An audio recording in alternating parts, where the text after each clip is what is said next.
The Civil Service Commission is receiving more calls and various government concerns through Hotline 8888.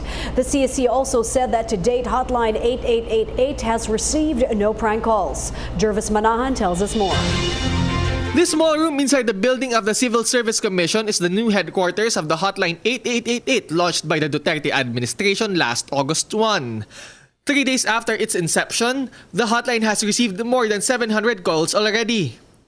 Civil Service Assistant Commissioner Ariel Ronquillo boasts that unlike 911, they have not received prank calls as of yet. Yung mga calls na pwede nating sabihin na na medyo hindi about government service ay yung mga calls na nagte-test kung gumagana na ba to. Ganun lang, okay? O kaya yung iba biglang nagbababa. Pero yung nanloloko talaga hindi. Although we receive a report from one agent, meron daw tumawag na nag-o-order sa isang fast food. In its first day of operation last August 1, they received more than 400 calls. Almost 150 are general complaints, almost 70 are requests for help, more than 30 are queries, and 6 are suggestions. The most common complaints are slow processing, traffic problems, among others.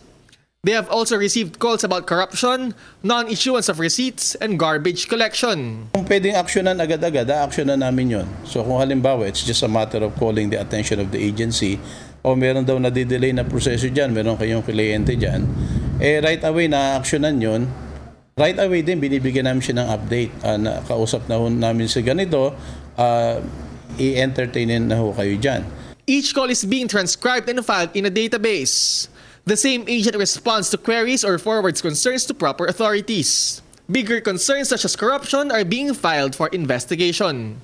As of now, the Commission has 25 agents receiving calls on a 24/7 basis. The Civil Service Commission reminds the public that they can only act on issues with government agencies and not with private ones like the Meralco. Calls using mobile phones have certain charges, while those from PLDT landlines are free of charge. They also call on the public to not prank call the hotline so as not to disadvantage the other callers. For the PTV News, this is Jervis Manahan.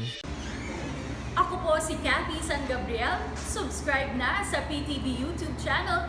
I-click lang po ang subscribe button.